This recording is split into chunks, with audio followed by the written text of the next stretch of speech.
Isa pong mapagpalang gabi sa bawat isa po sa atin. At muli ay muli po nating alalahanin ang kamatayan ng ating Panginoon. Okay, kaya ito po yung inihintay ng mga karamihan kung saan ay ito rin po yung sineselebrate ng karamihan din. Sana maging totoo yung celebration ng gano'n. Sa iba kasi parang parang drama nila. Pero to us ay ginagawa po natin dahil alam po natin kung ano po yung bunga nito. Right? Kaya sa gabi pong ito, hindi po yun yung topic po natin, kundi ang topic po natin ay kung paano makinig ng sermon before and during the sermon and after the sermon. Kaya sa gabi pong ito ay I hope na yung nalalaman po natin na ginagawa po natin before hearing the sermon, maaaring may mabago po tayong malalaman o mapupulot sa ating pag-aaralan sa gabi po ito. So now let's open our Bible in Luke chapter 8 verse 18.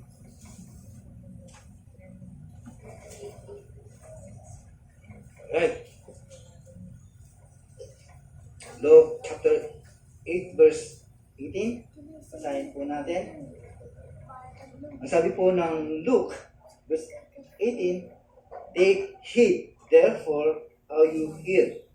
For whosoever hath to him shall be given, and whosoever hath not from him shall be taken, even that which is sent to us." Tayo po'y manalangin.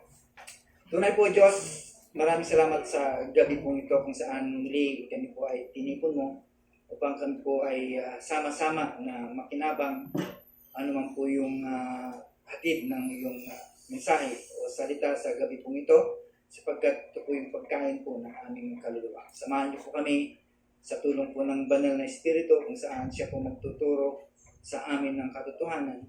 Dalangin po namin o Diyos na buksan at maliwanagan kung ano po ang katotohanan na meron sa salita. Salamat po sapagkat narito po kami. Muli, dala-dala po namin ang aming papuri at pasasalamat sa inyong kadakilaan. Patawad mo po muli ang lahat ng aming pagkukulang. Ito po aming dalangin sa pangalan po ni Jesus. Amen. Kung ito po ay tataasan po natin, atras po tayo, lalo na po in verse 15, sabi po dito, "In this that feel on good ground are they, which having heard the word." Ito po ay paalala, no? Kung saan ang mga nakikinig ng salita, yung mga tunay na nakikinig, no? Ibig sabihin, yung talagang dinidibdib nila at isinasapuso ang pakikinig ay nagbubunga, okay?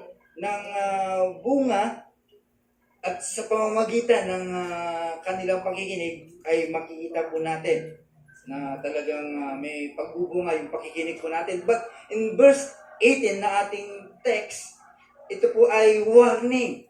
No? May warning po ang Panginoon. That's why sabi niya, be careful.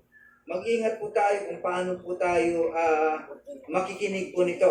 Why? Because maraming mga Kristiyano, mga tao, kung saan ay nakikinig po sila na hindi nila iniingatan o there is no careful sa ginagawa po nila sa pakikinig nila. That's why ang salita ng Diyos ay walang epekto kapag ito po ay nakinig nila. Right? So, ibig sabihin, wala pong nangyayari sa kanilang pakikinig. That's why sa gabi pong ito ay tingnan po natin kung ano po yung makukuha po natin sa ating pag-aaralan. Tandaan po natin, yung iba ay nakikinig, ibig sabihin lahat po tayo ay nakikinig sa parehas na sermon. Yung iba naman ay nakatanggap ng biyaya ng sermon. pero yung iba ay hindi. Bakit? No? Bakit yung iba, samantalang lahat po tayo ay nakikinig, pero bakit yung iba ay hindi po sila nakinabang? Why? Because ang pinaka pakinabang sa mensahe po ng Diyos, tandaan po natin mga kapatid, careful listening ay essential. No? Yung pakikinig ng salita ng Diyos ay napakahalaga. That's why, ang tanong po natin, in number one, sa ating pag-aaralan, how? No? Paano po tayo mag-prepare sa pakikinig ng salita ng Diyos? How we listen, no? Sa mensahe kung saan ito po ay pinapangaral. Right? And what do you do after you listen? No? Yung mga tanong na dapat po nating i-discuss sa gabi pong ito. Number one, how? No? How to hear the word of God or the sermon or before the sermon. Right?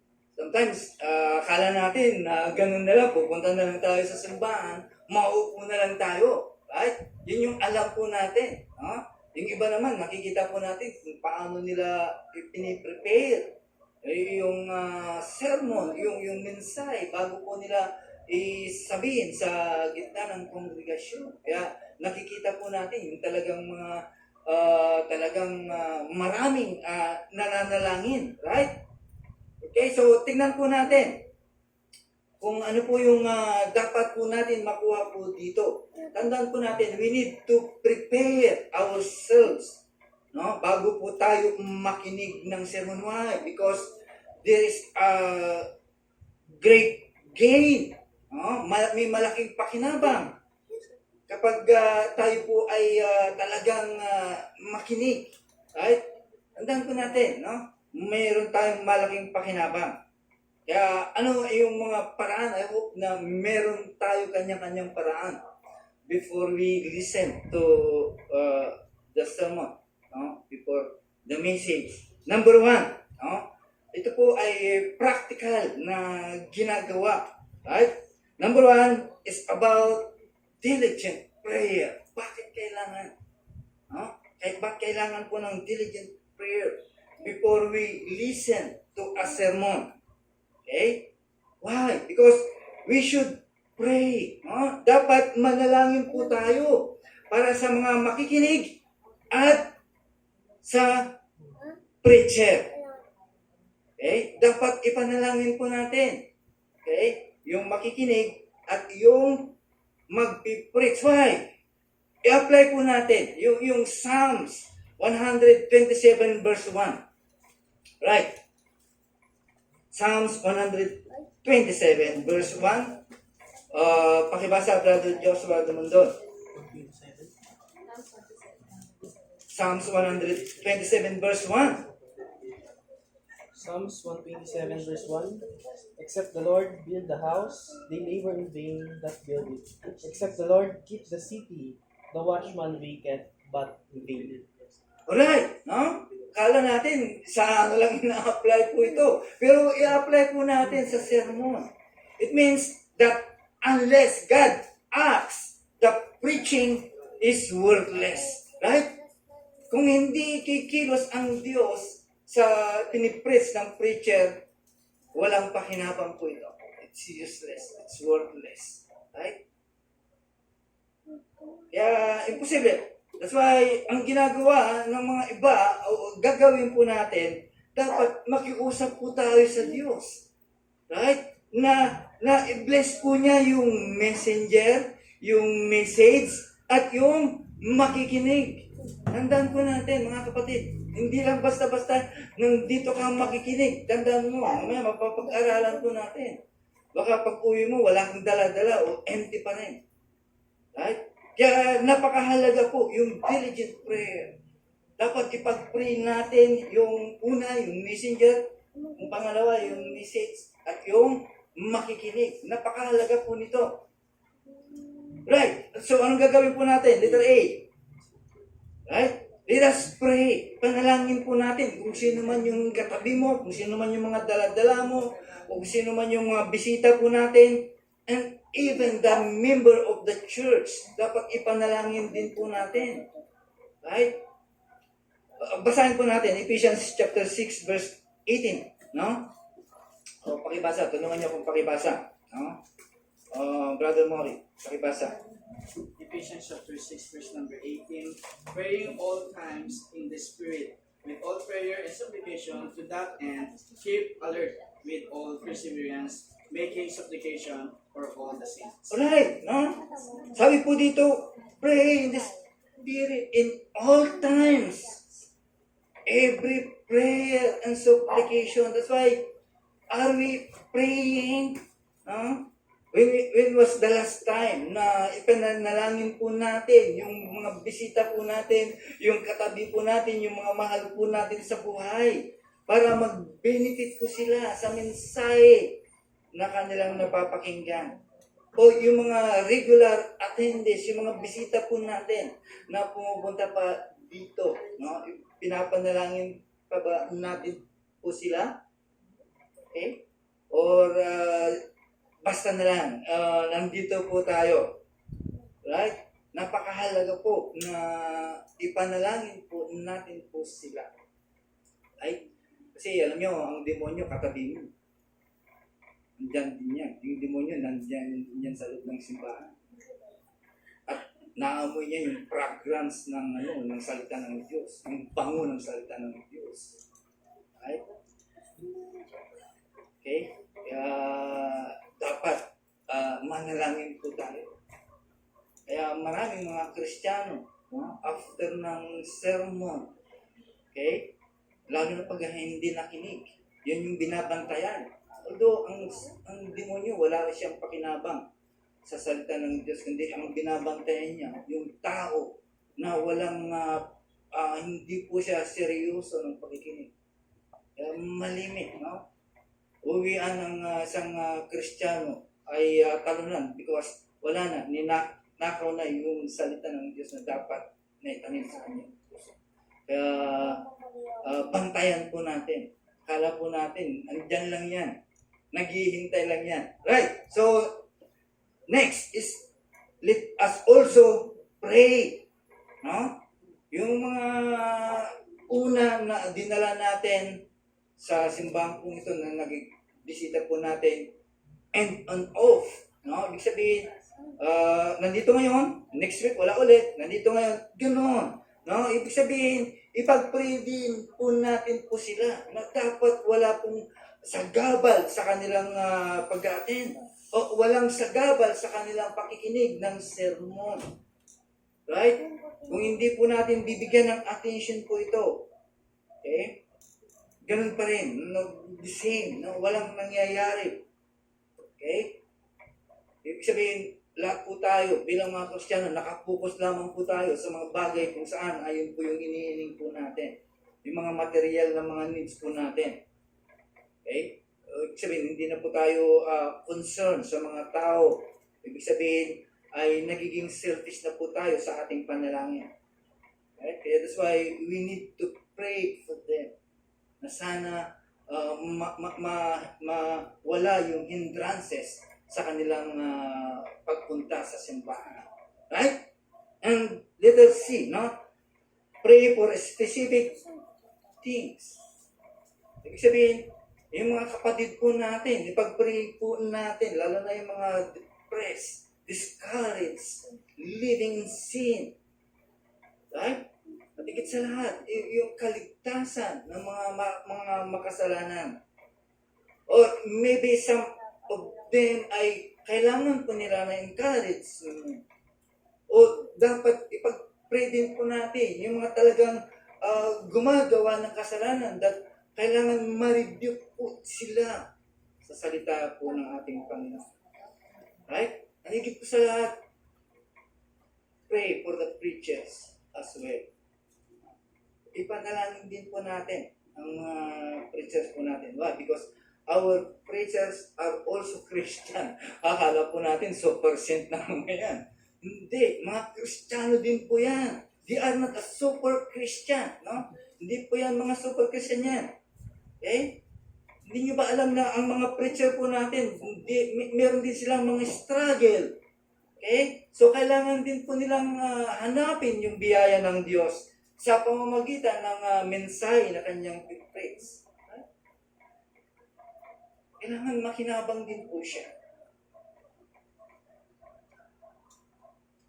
Tama na yung tagahatid ng mensahe dahil yan po yung unang-unang makakaranas ng katotohanan sa kanyang pinipreach. At ipag-pray din po natin na sila. And next is, we pray expectantly. Tandaan po natin, let us not doubt God in our prayers. Okay?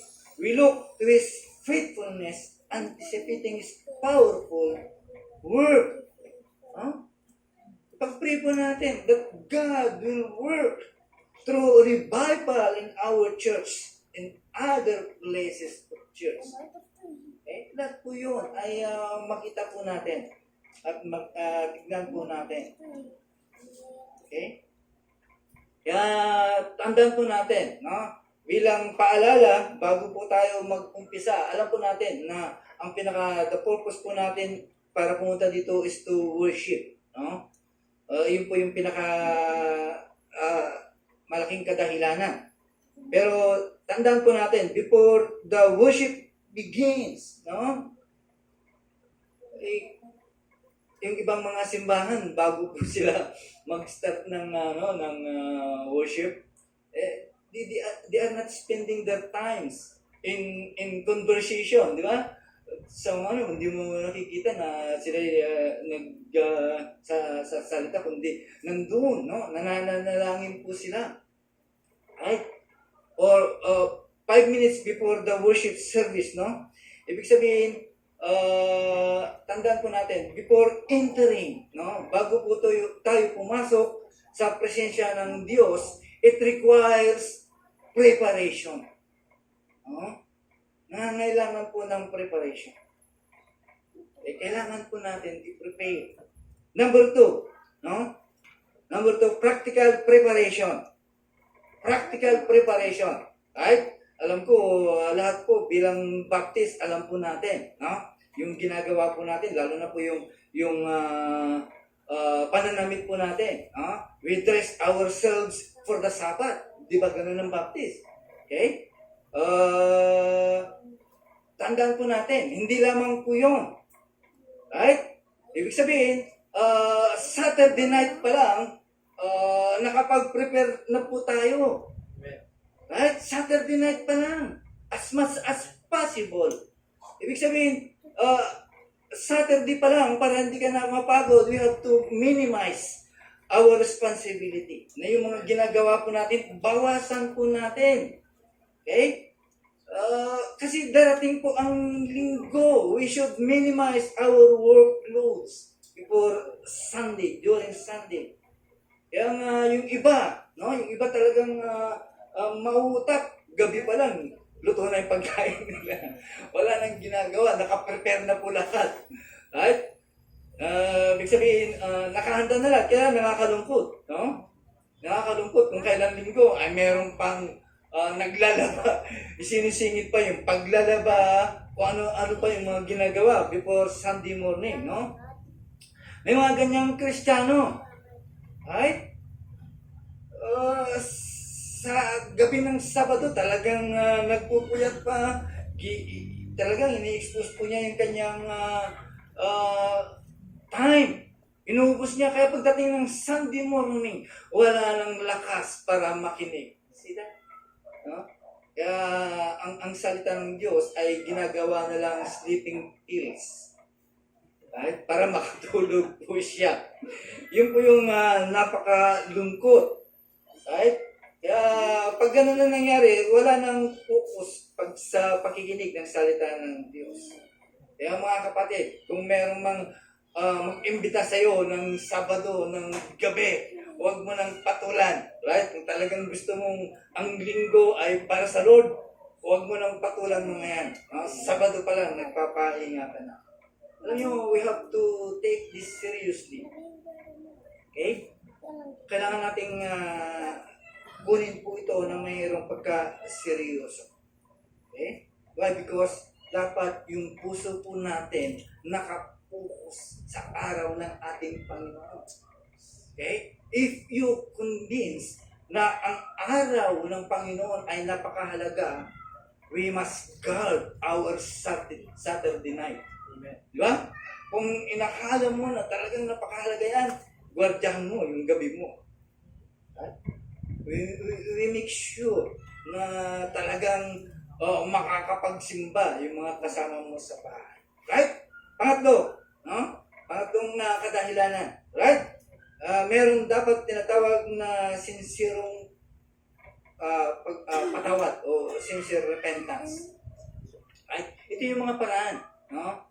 Na dapat nating gawin. Tandaan po natin, before the worship, no? Before bago makinig ng salita ng Diyos. Right? Ito yung preparation. If you have shortcomings, no? During the week, ibig sabihin, meron kang shortcoming, meron kang nagawang mali. Okay? Meron kang nakalimutan. No? Bago ka makinig o bago ka pumunta ng simbahan, bago ka mag-worship, we need to confess your sin. Lahat po yun, preparation po yun. Why? Because we cannot come to the Lord's presence. Hindi tayo talaga makakaharap. Okay? Tatawagin ka lang hipokrito. Gano'n. Gabi pa lang ng Sabado, hindi examine mo ng puso mo. Gabi pa lang ng Sabado, tingnan mo na kung ano ang may laman ng puso mo. Okay? Baka meron pang kasalanan na namumutawi sa puso po natin. Okay? Kung meron kang nasaktan, tandaan po natin, we have to reconcile. Okay? Sa biyaya po ng Diyos. Okay? Ibig sabihin, we must put all wickedness, deceit, hypocrisy, envy, and all slander. Dapat meron po tayong personal examination. Let us confess our sin and ask God's forgiveness. Okay? Napakahalaga po yun. Okay? Kung meron kayong hidwaan, no? Halimbawa kayong mag-asawa, meron kayong disagreement, kailangan magpatawad. Hindi reason na hindi ka na magsisimba. Hindi po reason po yun. You have to settle, no? Kailangan maayos natin po yun. Okay? Hindi po yung dahilan. Dahil hindi kayo nag-agree, ay hindi na magsisimba ang isa. We must seek to be reconciled. No? Sa bawat isa po sa atin. Right, so in verse 2, there should be a desire to listen sincerely. Why? Because kung ang puso po natin malamig, right? Nangyayari po yun. Bago dumating ang linggo, ang puso po natin malamig. Okay? Hingi mo lang sa Diyos na bigyan ka ng spiritual appetite. Okay? Hingin lang natin ng ating Panginoon. Tandaan po natin, we are not always at the heights of our spirituality. Hindi ka lagi na sa taas. Bumabagsak din po yun. Kaya, we must mortify, we must kill sin, and we must vivify. Ibig sabihin, kailangan magiging alive, spirit life. No? Dapat yun yung mga preparation po natin. No? Dapat bago pa lang maglinggo ay magkaroon na po tayo ng hungerness and thirst about the Word of God. Tandaan po natin, we should not be coming unprepared. No? Hindi ka pupunta sa kanyang sanctuary na hindi preparado. Okay? Kaya nga yung iba, no, makikita po natin talaga yung habit po nila, talagang masaya po sila pagharap sa Panginoon. Wala po ditong switch na tinatawag na worship mood. No? Na meron kang mood para mag-worship. Walang on and off po dito. Right? Dapat preparado ka kasi kakaharapin mo yung the King of Kings. Dapat preparado po tayo. Dapat ang puso po natin ay mataba po yan. Okay? Dahil makikinig ka ng salita ng Diyos. Right? Pinag-ahandahan ang pagsasalita ng Diyos. Pangalawa sa ating pinag-aaralan. Una, before. Pangalawa, during. No? Habang tayo po ay nakikinig ng sermon. Ano ang gagawin po natin habang nakikinig ng sermon? Right? Ito po ang dapat po natin. We need to give all our might by the grace of God to listen aggressively, reverently, and believingly. Tatlo po yun. Right? Number one, aggressive listening. Napakalungkot ang katotohanan sa ngayon. Maraming mga tao, right? Kaya nga sabi ko kanina, ginagawa nilang pampatulog ang salita ng Diyos. Dito natutulog. Okay? It seems that actual listening to the sermon is not a worship. Akala nila yung pakikinig ng sermon ay hindi po part ng worship. It is a worship. Yes. Ang pakikinig ng sermon, worship po yan. Okay? Hindi yan nakikinig ka ng sermon na para ka lang nanonood ng television o movie. After that, matutulog ka na. Hindi. Right? Alam nyo, in preaching, okay? Dapat ang minds po natin are not passive. Ibig sabihin, we need to be active and aggressive in listening. Di ba? Kung talagang gusto mo para sa mensahe, magiging aggressive ka yan, magiging masaya ka pa dyan. Okay? Nakahanda lahat. No? Makikita po natin kung talagang handa po tayo. Right? Hindi yung para tayong nasa loob ng bahay. Right? Na parang nanonood lang tayo. O ano man ang ginagawa po natin. Kailangan po natin maging active po tayo. Aggressive. Okay? This is called active listening. No? Ibig sabihin, it requires mental and intellectual, yung kailangan mapagod, yung mental and intellectual mo, paghirapan mo. Hindi lang yung nakikinig ka lang na parang wala. Kailangan paghirapan mo yan. Kailangan pagpawisan po yan. It takes perseverance and effort sa pakikinig. Kailangan po natin po yan. Hindi lang yung preacher ang kakaroon ng effort para i-press ang mensahe, kundi dapat pati rin yung mga nakikinig. Okay? Dapat nag-effort din po siya para makuha niya yung benefit ng mensahe.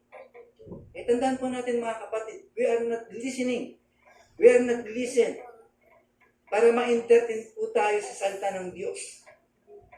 Okay? No, hindi po yun ang intention. We are listening but to glorify God. Kaya nga, ang tanong, gaano ang effort na binibitawan po natin during sermon? Okay? Anong ginagawa po natin habang nakikinig po tayo ng sermon? Okay? Or baka yung dati pa rin.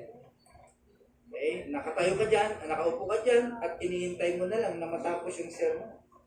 At ganun, karamihan. Titingin sa oras, ang tagal naman. Inihintay na lang kung kailan matatapos. No, hindi po yun ang dahilan. Kailangan po natin pagsikapan na hukayin. Right? Pagsikapan mong hukayin yung ginto. Okay? Kung ano yung dala ng mensahe. Ano nyo, ang tawag po sa atin ay treasure hunter. No, treasure hunting. Ibig sabihin, huntingin po natin yung treasure sa salita ng Diyos.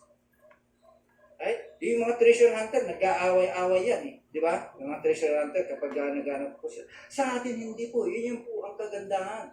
Ibig sabihin, we are treasure hunter. Ibig sabihin, hinahunting po natin yung kayamanan ng salita po ng Diyos. Why? Because merong bukal kayamanan sa salita ng Diyos. Di ba? Kaya nga yun yung pinagpipiyastahan po natin. Yung kayamanan po ng Diyos. At yun po yung pinagsisiyahan po natin, pinagbabahigayan po natin. Okay? Hindi yung nag-aaway-away po tayo. No? Ibig sabihin, hanapin po natin kung ano po yung kayamanan na meron sa salita ng Diyos. Kaya nga ang preacher, ang tawag po dyan, sila po yung treasure guide. Ang mga preacher, ang tawag dyan, sila po yung treasure guide. Okay? Kaya pag sumigapan po natin, okay, na hanapin kung ano po yung benefit ng salita ng Diyos. Right. Basahin po natin ang Luke chapter 19, verse 47 to 48. Tingnan po natin kung paano nakikinig ang mga taong to. Okay, Luke 19, verse 47 to 48, pakibasa, Brother Mark. Luke 19, verse 47 to 48. And he taught daily in the temple, but the chief priests and the scribes and the chief of the people sought to destroy him, and could not find what they might do, for all the people were very attentive to hear him. Okay, no? Nakikita po natin kung paano ang mga taong to. Ibig sabihin, they were hanging on every word. Ibig sabihin, nakapokus po sila sa preaching. Okay? Ibig sabihin, nakabukas ang kanilang mata at ang pandinig. At ang nakagandahan po nito ay tinitignan nila yung every point of preaching. No? Talagang inahanap po nila po yun. Ibig sabihin, ang mga taong to nakikinig, they were attentive.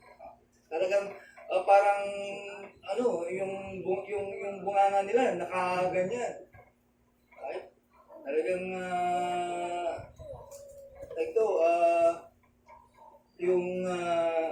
inihintayin nila.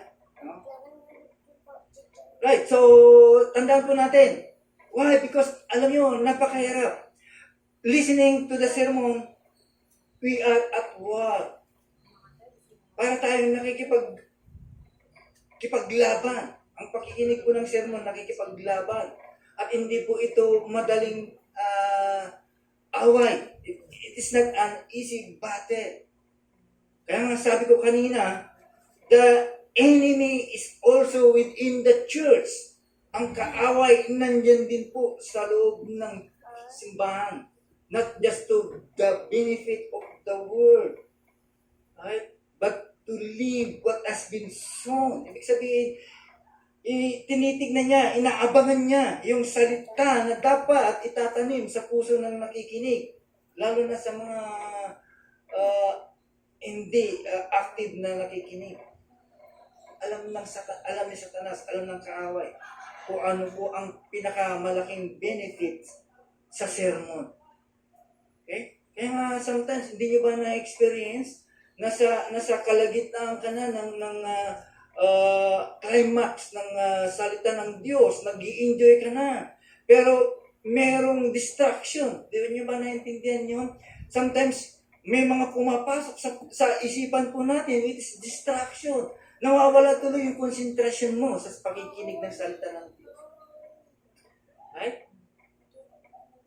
May mga bagay na talagang ginagawa ng kaaway para ma-disturb, masira ang ating pakikinig.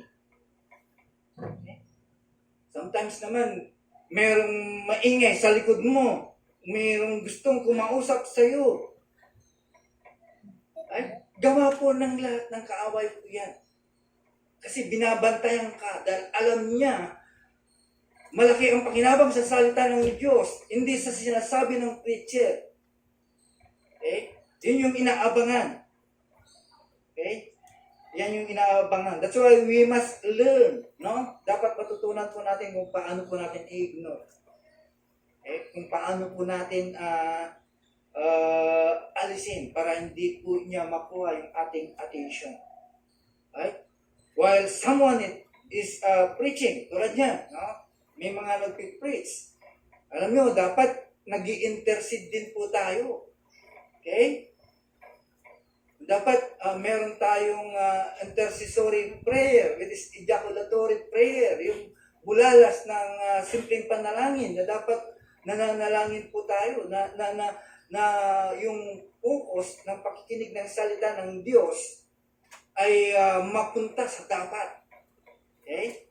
Kung hindi po natin papanalangin po yun, maraming ginagawa ng kaaway para ma-distract po tayo. Kaya nga pag uwi natin, o pag tinanong ng isang kapatid mo na ano ang mensahe ng pastor, nag-bless ako. No? Nag-bless ako. Okay? Anyway, sinabi sa'yo ng pastor, ano ba mensahe? Hindi ko alam eh. Di ba, nakakalungkot po yun? Right. Kaya yun po ang problema. May makikita po natin bakit hindi siya na-bless. Right? Number 2, there is a reverent listening. No? Merong tayong pagsusumikap na pakikinig. It takes a lot of respect. Right? Meron tayong dapat respeto. Tandaan po natin, no? Pagdating ng praise and worship, talagang todo po tayo. Okay? Pero pagdating ng sermon, wala na. Wala nang lakas, wala nang respeto. Diba? Hindi na nire-respeto ang salita ng Diyos. Okay? Maingay dito, maingay doon, maingay sa kabila, sa likod, wala nang respeto. Pero pagdating ng worship, talagang lahat. Pero pagdating ng sermon, ay hindi na nire-respeto. Tandaan po natin mga kapatid, tayo po ay nakaupo under the word of God. Like a child listening. Okay? Tandaan po natin, we are not listening to the message of judges, but we are listening to the message of judge. No? Ibig sabihin, yung sermon ay hindi lang po opinion ng messenger. No? Hindi lang yung mga opinion ng mga nagpipreach po dyan. Okay? Dapat i-respeto po natin. Why? Because the greatness of God, okay? Yung greatness of God is included, no? In every word. Yung kataasan ng Diyos na bawat salita na bibitawan ay nakikita po natin yung kanyang malinaw na revelasyon. Kaya nga ang mga preacher, ang mga pastor talagang nag-strive, no? Nagsusumikap, nagpapagal by the grace of God para lang masabi, no? Yung masalita, yung salita ng Diyos faithfully. Right? Kaya nga nagpapakahirap para lamang mabanggit o masabi sa inyo ang salita ng Diyos na mayroong katapatan. Tandaan po natin, the King of Kings speak. Yung hari ng mga hari at nagsasalita. Okay? Kaya dapat we have to respect. Okay, salita po ng Diyos po yan.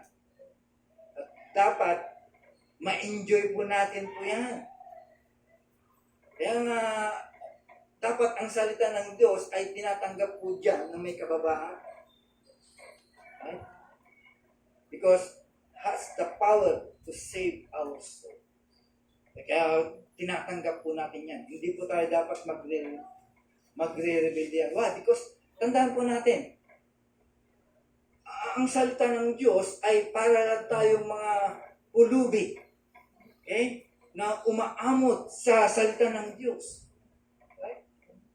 Para po tayong mga beggars kung saan ay gutom at uhaw sa salita ng Diyos. Kaya nga sometimes ang gospel, kung hindi po ito blessing, curse. No? Kaya kapag inabuso po natin ang salita ng Diyos, if we abuse the word of God, can be a curse sa mga nakikinig. Why? Because he didn't not listening respectfully. No, hindi po siya nakikinig ng mayroong respeto. Wala po siyang respeto. Kaya curse po sa kanya po yan. Okay? So po para sa kanya po yan. Next is believing and listening. Okay? Tandaan po natin, we listen decisively.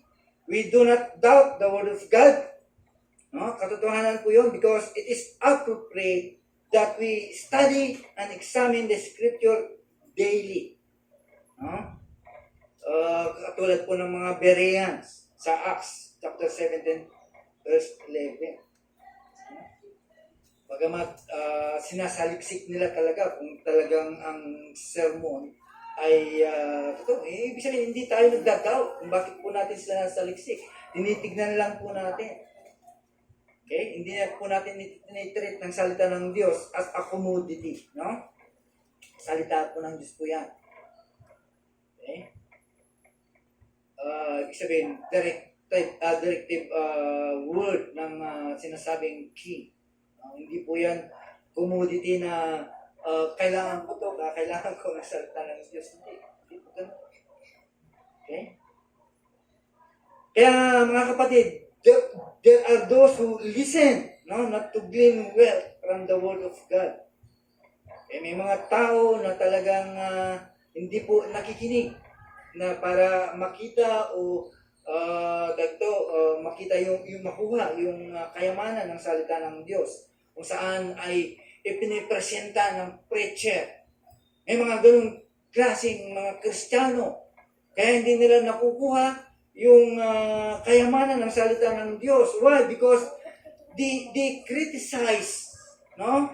Kinikriticize nila yung error, yung pagkakamali ng preacher. Right? Sometimes ganun. Alam po natin, sometimes nagkakamali yung mga preacher yan. That's why we need to pray for them na dapat hindi po sila magkamali. Right? Kailangan po natin ipag-pray po sa kanila. Kaya pag ganun po ang nangyayari, instead na meron kang napakinabang sa salita ng Diyos, kundi kinikriticize mo kung ano yung mali ng messenger. Pero tandaan po natin, yung messenger po yan ay kinumission po yan ng Diyos to carry His word. Okay? Sa mga tao, sa mga Kristiyano. Kaya dapat we have to accept with a submissive heart. Matanggapin po natin po na mayroong pagpapakumbaba sa puso po natin. Right? Kaya sabihin, nakikinig po tayo ng mayroong submissive heart. Okay? Tandaan po natin, ito ang dapat po nating makita as we listening attentively to the Word of God. Right? There must an opening of our heart. Okay?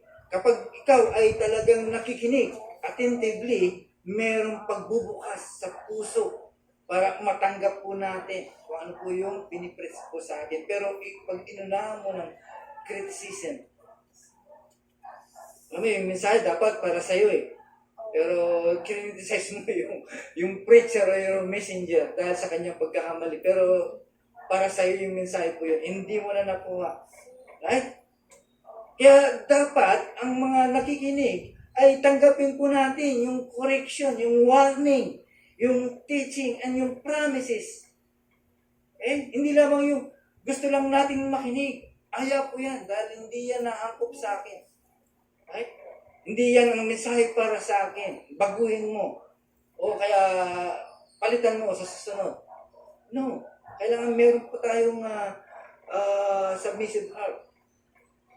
Okay? Kaya dapat, anuman ang mensahe na yan, tanggapin po natin because para sa yan, correction yan, warning po yan. At pagtuturo po yan at pangako po sa atin. Kaya pagdating ng preaching ng gospel, tumigil ka na sa pagre-reason out mo. Okay? Stop reasoning. Dapat di ka na nag-reason out. Okay? Dapat confess mo na lang kung ano yung kasalanan mo. Okay? Tanggapin na lang po natin sa puso po natin na we cannot do anything, live righteously before Holy God. At dapat magtiwala po tayo sa sufficiency. No? Yung kabanalan ng banal na dugo ni Jesus. Okay? Tandaan po natin, mga kapatid. It is only our hope. No? At ito lamang po ang pag-asa ng mga tao para sa mga salita ng Diyos. Right. So, during sermon, ano po ang dapat po natin gawin? Pangatlo, how to listen a sermon. Ibig sabihin, after ng sermon. Before, during, and after the sermon. Okay? Pagkatapos ng sermon, wala na, sasarado na lang ba natin? Goodbye Sunday sermon. Ganun lang magagawin po natin. At aharapin na po natin from Monday to Saturday. No? Ibig sabihin, diyan ka na lang. Wala naman lang tayong binuksan. Wala tayong man lang tinignan kung ano po yung sermon ng preacher during that time. Ganun ba natin, ganun ba tayo? Okay, after the sermon, tandaan po natin. Psalms 119, verse 105. Okay? Pakibasa, Brother Martin.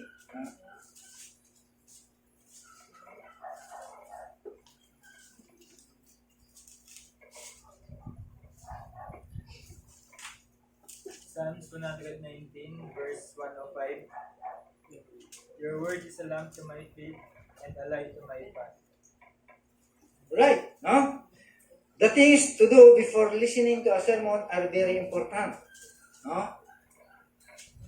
Bago po tayo makinig ng sermon ay napakahalaga. Kaya kailangan po natin ng diligent prayer, practical preparation, and a sincere repentance are required para mag-benefit po tayo.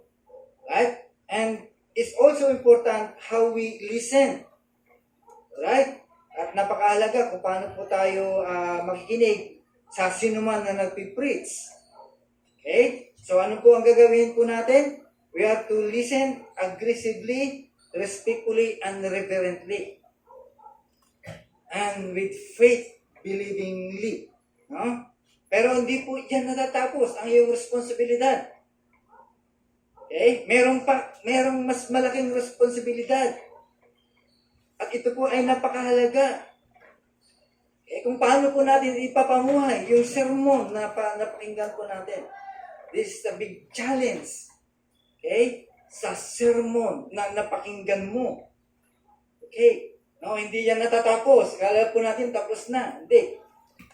Okay? Sayang kung hindi po natin napakinabangan ang sermon. Kaya merong tatlong paraan para mapakinabangan po natin yung sermon. Una, manalangin. Pray. Let us pray. Ibig sabihin, manalangin ka after the sermon. Okay? Tandaan po natin, kung nung una ay nanalangin ka, bago tayo mag-umpisa, ibig sabihin, manalangin din po tayo pagkatapos. Right? Ibig sabihin, ipanalangin po natin sa banal na espiritu na silyuhan. Right? Silyuhan at isulat sa puso po natin yung salita ng Diyos at ipaalala sa isipan po natin na hindi dapat nakawin ng demonyo ang sermon na napakinggan po natin. Alam nyo, si Satanas, napakabilis po niya. Para maamoy niya yung fragrance, yung bango ng salita ng Diyos. At alam niya, no? At alam niya na mas kagamit-gamit yung salita ng Diyos kaysa sinasabi ng pastor o sinumang preacher. That's why it takes prayer to penetrate. Okay? Kailangan natin manalangin para ma-penetrate yung puso ng mga nakikinig. Right? It takes prayer to penetrate the heart of the listener. At pati na rin ikaw. Okay? Kaya tingnan po natin. Right? Sabi po ni Spurgeon, no? Sabi po ni Spurgeon, come from your knees to the sermon. No? And come from the sermon to your knees. No? Ibig sabihin, pray that God will bless the word. Right? Ipanalangin mo na pagpalain ng Diyos ang kanyang salita that He will plant the word in every heart that it has sown. Panalangin po natin. Okay? Ibig sabihin, ipanalangin po natin na magiging doers of the word, not only hearers of the word. Yun po yung goal ng sermon after sermon na dapat gawin. Na dapat magiging doers po tayo. Okay? Diba? Minsan kapag nakikinig po tayo ng sermon at tinamaan ka at balak mong baguhin. No? Halimbawa, tinamaan ka ng sermon at meron kang nakuha at gusto mong baguhin pero hindi mo nagawa, nakalimutan mo na. Why? Because maaring ninakaw na ni Satanas po yan. Diba?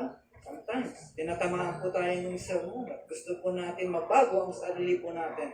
Pero hindi na po natin nagawa. That's why, kailangan po natin ipag-pray na ang banal na espiritu ay mag-apply ang salita ng Diyos sa puso po natin.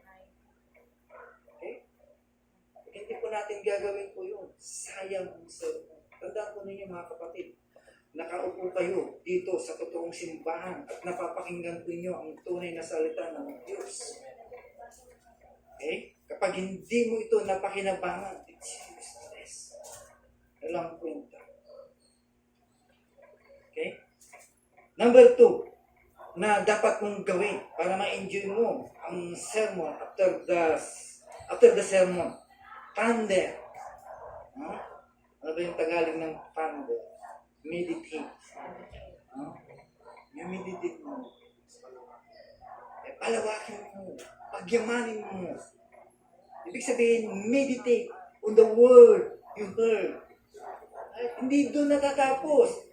Kaya nga, maraming mga napapakinggan po natin na sermon and yet nagiging ineffective po sa buhay po natin. Why? Dahil kulang na po tayo sa panahon. Wala nang meditation. Ibig sabihin, intentionally engage your minds and reflect on the word preached. No? Kailangan balikan mo yung sermon kasi napakahalaga po yan. Right. Kaya nga sabi po ni Paul in Philippians chapter 4 verse 8 to 9. Pakibasa niya sa likod. Sister Icy. Sige sa likod. Philippians chapter 4 verse 8 and 9.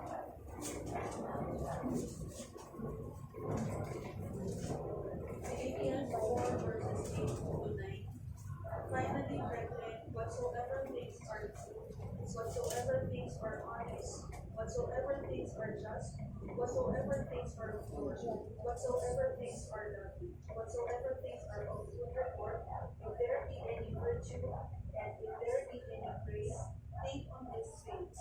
9.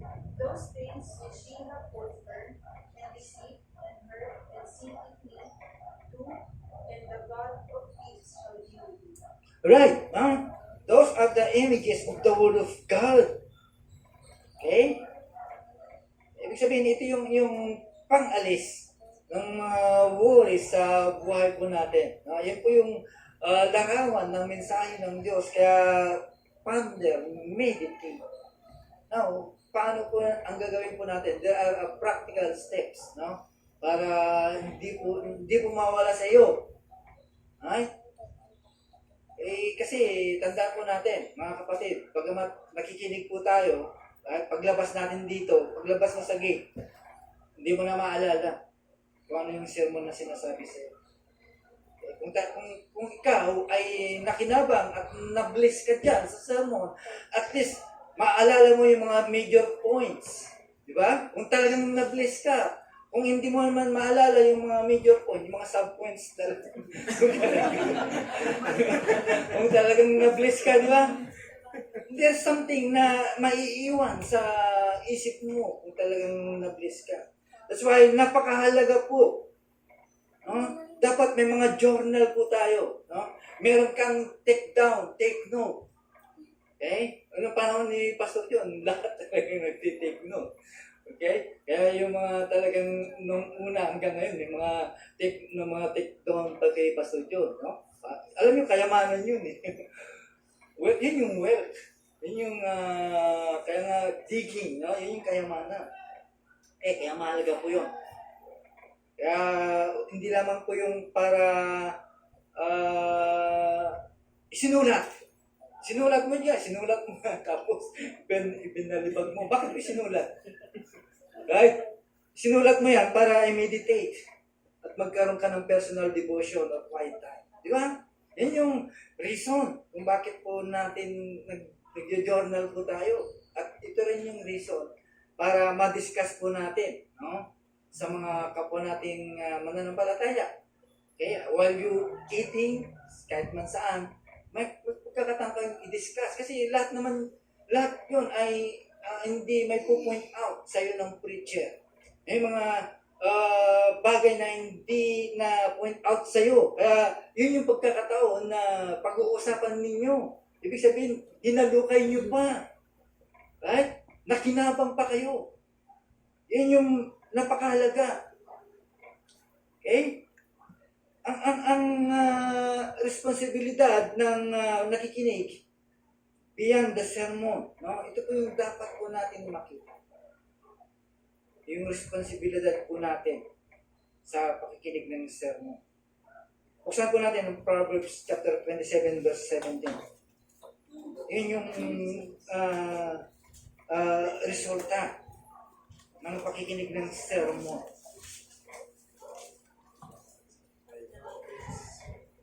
Okay? Ano sabi po doon? Pakibasa. Si Brother Anton. Proverbs 27 verse 17. 7 verse 17. Iron sharpeneth iron, so a man sharpeneth the countenance of his friend. Right. Huh? Imagine, no? Naghahasaan kayo. Magiging matalas kayo. Kasi sabi ko nga sa inyo, limitado lang yung sinasabi ng preacher o pastor. Diba? Kung ano lang nakalagay sa kanyang message, limitado na po yun. Right? So, ibig sabihin, meron po tayong pagkakataon. Right? Para pag-usapan o saliksikin o magpahasaan po tayo. Alam nyo, napakahalaga po yun because pwede po nating i-apply sa ating sitwasyon. Di ba? Okay? Sa ating current sitwasyon. Hindi lamang po sa sitwasyon po natin sa trabaho, sa bahay, at saan man. Okay? Yan yung napakahalaga na. Last, number 3. Practice. Right? Practice. Let's practice. Ito yung goal ng sermon. Ito yung gusto ng sermon. Hindi lang tayo nakikinig. Right? Practice. This is the goal of the sermon. The people of our time, alam nyo, yung panahon po natin, napakasama. Okay? Diba? Papunta na tayo doon. Hindi yung totoo na pabuti ang sanlibutan, kundi papunta na sa kasamaan. Okay? Magiging darker pa ang sanlibutan. Kaya nga, yung Psalms 119 verse 105, kapag wala sa iyo ito, at ikaw ay hindi nagiging attentive sa pakikinig mo, sabi ng text po natin, okay? Kukunin pa. Imagine, kukunti na nga lang, kinuha pa, nawala pa sa iyo. Okay lang sana kung nag-multiply. Kukunin pa. Kaya, kung wala ang salita ng Diyos o sa mga sermon na napakinggan mo, ibig sabihin, there is no light to guide you. Okay? Kaya, kung mayroong pagkakataon na dapat nating baguhin, okay? Mga kapatid, we are challenged by the God's word. Okay? At tandaan po natin, ang salita ng Diyos ay merong kapangyarihan po yan Pero kung ang buhay mo at walang nabago at hindi nagkaroon ng pagbabago kahit kailan ay hindi ka magpaprofit sa salita ng Diyos. Pero kung yan ay nabago ang buhay mo, sabihin, lahat ng salita ng Diyos ay papakinabangan. Right, kaya again, no? Sabi ko nga, lahat, no? Nakikinig. Amen, Lord. Amen. I'm blessed. Ako nakikinig. Pero pagdating sa labas, tanungin mo, I don't know. Ano ba minsan? Just ask the pastor. Hindi ko alam eh. Ano ba yung sinabi? Ano ba yung mensahe? Tatanungin pa. Just ask the pastor. Alam niyo, napakalungkot itong ganitong insidente. Huh? Kaya mahirap. No? Sasabihin mo, na-bless ako eh. Okay? Na-bless ako sa mensahe. Okay? Na-bless ako. Pero pag tinanong po natin, imposible na hindi ka na-bless, na wala kang naintindihan o wala kang naalala. Di ba? Kapag na-bless ka, ay maalala mo yung points kung saan ka na-bless doon. Pero hindi. I don't know. As the pastor, no? Bahala ka na. Okay? Bahala ka na. So, ibig sabihin, meron po tayong malaking responsibilidad. No? Hindi lang sa pakikinig, kundi kailangan i-practice po natin po yun. Hindi yung goodbye, no? Goodbye sermon, dyan ka na. Alright, kaya tandaan po natin mga kapatid, God's Word is our lifetime companion. Yun yun. Kaya hindi mo pwedeng tatabi ang salita ng Diyos. Habang ikaw ay Kristiyano, tunay na Kristiyano, ang salita ng Diyos, yan yung kasama mo. Okay? So again, no? We are truly blessed. Okay? Dahil ang salita ng Diyos ay talagang preach yan na may katapatan.